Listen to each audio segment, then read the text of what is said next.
Hey guys, how's it going? It's your boy Mr. Almighty Lewis back at you with another video, and today we're going to be talking about why introverts tend to be more successful. So if you haven't subscribed to my channel, make sure you subscribe. I need subscribers. I need my introverts to subscribe because I'm about to drop some really cool content and I don't want you to miss it.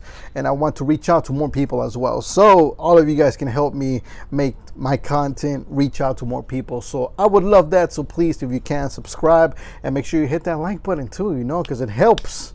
It lets me know I'm doing it proper.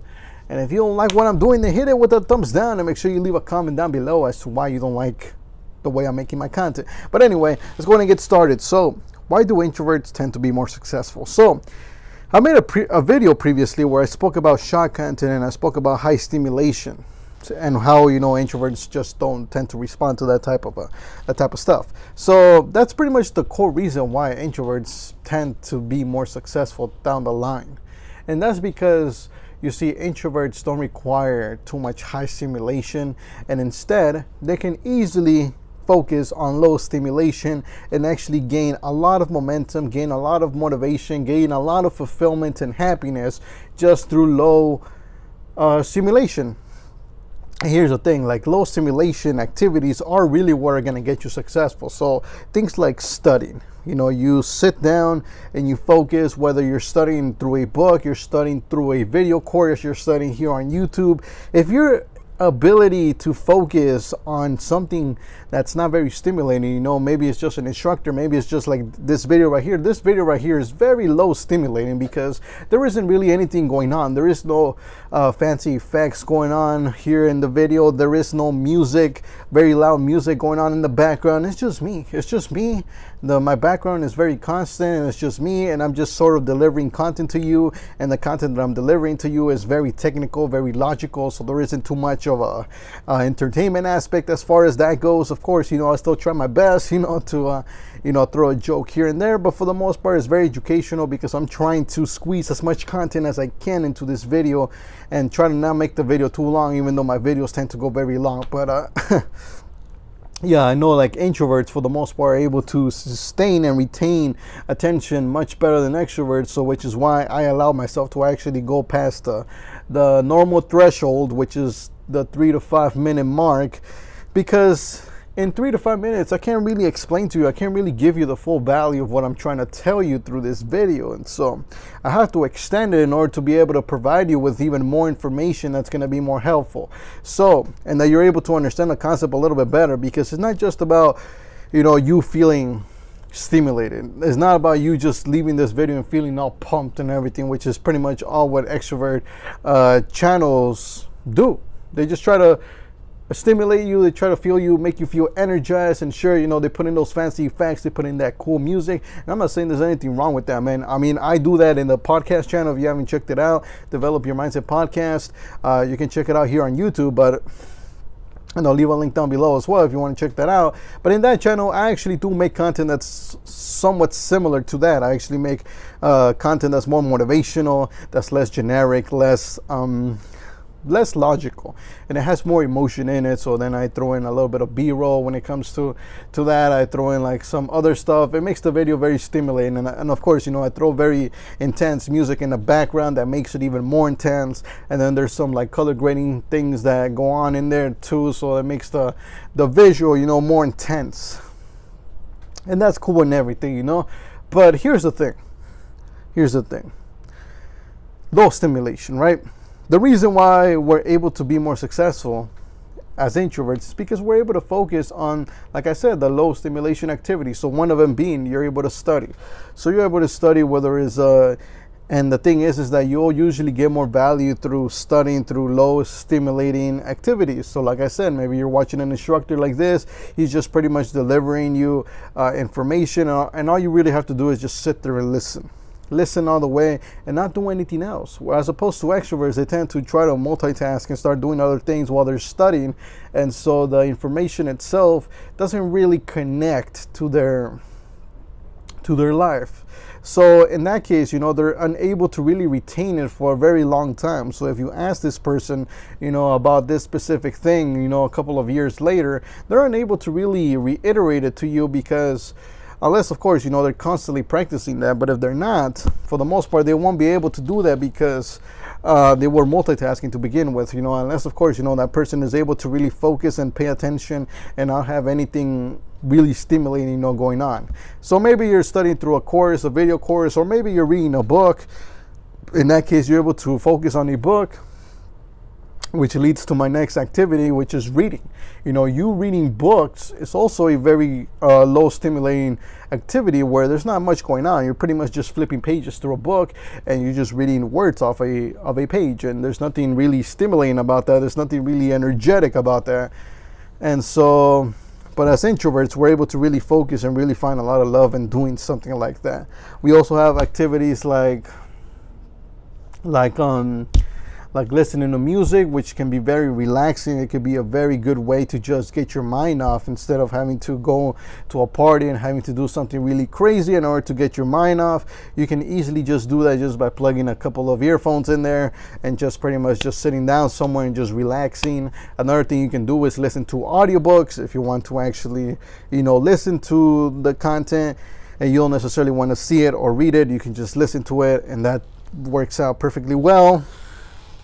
Another thing is working out, and the way you work out is also matters. So introverts for the most part are able to really focus on the workout and really focus on getting a specific workout done, step by step, whether they have to go this, and they're very disciplined as far as what has to get done, as opposed to extroverts, which tend to if the workout is intense, they will focus, but as soon as the workout isn't that intense, or perhaps they'll always require somebody to be with them, to be pushing them. So they'll always need like a coach. They'll always need somebody there who's like pushing them to go on. If not, they won't be able to do it by themselves, which leads me to my next thing, which is self-motivation. So introverts for the most part are self-motivated. They don't need somebody constantly pushing. They don't need somebody constantly calling them and be like, hey man, how you doing? I hope everything's okay. I hope you're doing well. I know you got this. We introverts, we don't like that. We don't like to receive that type of motivating type of deal because we don't need it. We don't feel like that's something that's really necessary. If anything, it feels very pushy from the other person. It feels like that other person is trying to take something from you at that point. And like why are they calling? Why are they doing something like this, right? And so that's what tends to happen. So self-motivation, you add on the ability that they're able to just focus and do very low stimulating things. And so because of that, they're able to actually focus on their craft. So if they have a passion for something, they're able to really zone in and actually get some work done, as opposed to the extrovert who's just talking all the time, sharing ideas here, sharing ideas there. But at the end of the day, they don't really get that much done. And so here's the thing, they get bored easily as well. So they constantly need to be seeking for that high stimulation somewhere. So they're unable to really focus for very long periods of time. Eventually they would want to go and have like a party somewhere or go to some sort of event after they're done working, or they need something crazy. They need something that's intense to happen after they're done. Whereas an introvert, an introvert, they give it all. They put everything into their task. So by the time they're done, they're tired. For me, I come here to work, I work very hard, and then at the end of the day, I just want to rest. I don't really want to go and party and, have like this massive celebration, go to this crazy event, go watch a game. I don't want to do any of that stuff. I don't want to go to a concert. I don't want to dress up to go do some bullshit. I just want to go home and rest. Or who knows, maybe I just want to go listen to music, maybe I want to go read a book, or maybe I just want to transition. Maybe the whole day I was working on this one specific thing, maybe I was working on some marketing stuff. Now at home I want to go and maybe work on some music, maybe I want to go work on, reading, completing this one book, maybe I want to make videos, I don't know. And everything's still pushing me, towards my purpose. And so that's the key right there. That's why introverts tend to be more successful for the most part, because they're able to really focus and stay on track, whereas opposed to extroverts are usually, they usually do it in segments. So whereas, not to say that extroverts cannot become successful. Of course they can become successful, but they just have to try a little bit harder, and they actually have to proactively put in the right, proactively try to focus longer and longer and longer in order for them to be able to do these things. Because if not,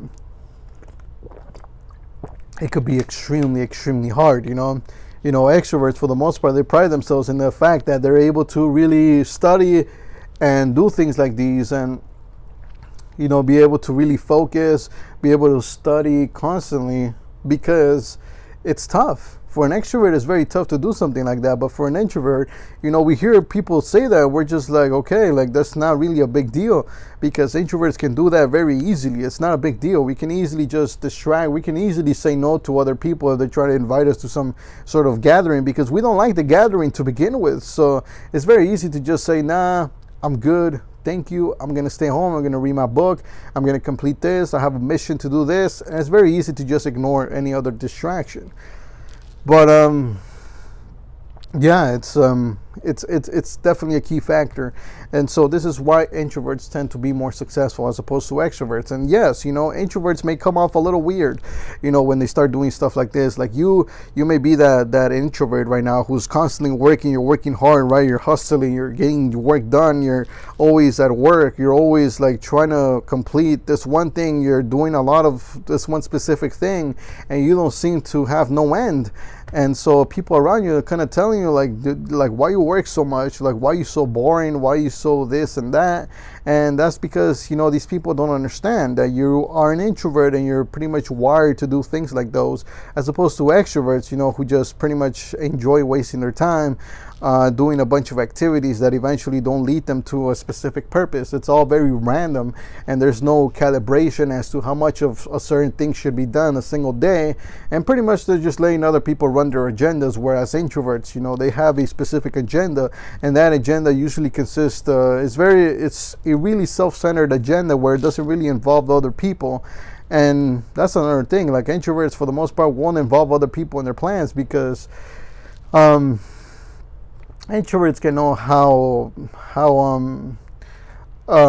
faulty people can be, and how people can actually, for the most part, not fulfill their promises, not be able to fulfill whatever it is that their responsibility is. So for the most part, an introvert will not associate themselves with an extrovert when it comes to a project, because they just won't trust the extrovert to be able to focus long enough to get the job done. And if they do, they'll probably just hand over the extrovert a very easy task that doesn't require too much focus. That way the extrovert is actually capable of pushing themselves. And the only way an introvert can actually get very far is if they get actual introverts to work with them, because at that point, all the introverts are pretty much connected and they understand the meaning of hard work, and everybody's able to focus for long periods of time, and they're all able to not go to parties and not do all these high stimulation and activities that are going to distract them. And so it's always much better to work with introverts, because introverts actually get the job done. And if you don't believe me, go and look at the top companies right now, look at their CEOs, and look at the fact if they're introverts or extroverts, and you'll find out that for the majority they're all introverts, and that's with good reason. And the ones that are extroverts, it's usually that they came up with the idea, but they have an introvert in the background who's actually getting the work done. So they have introverts all over the company getting their work done, whereas they're just pretty much the voice of the company, and that's fine. I think that the majority of the companies should be that way. I don't think introverts themselves should be the face of their own company, unless of course they train themselves properly. But for the most part, I believe an extrovert should be the face of the company, just because they just connect better with people. They just have a lot more charisma, and they enjoy doing that, whereas an introvert doesn't necessarily enjoy it. I mean, like I said, an introvert can practice enough to get what they want, but at the end of the day they won't really enjoy it. They'll just want to chill somewhere in the back and do the back end work, and let the extrovert do their thing, which is talk. They enjoy talking. Have them talk, put them up on the stage, have them do a presentation, have them do your sales videos, because they're going to be really good at doing those things. Have them do the phone calls, have them do the deals, because they're just, for the most part, they're very good at talking. They're very good at communicating. They understand communication at a whole different level than introverts do. But yeah, so that's the end of the video. That's exactly why introverts can become more successful down in the line. So if you enjoyed this video, make sure you give it a like, make sure you subscribe. Sorry. and I'll see you guys in the next video.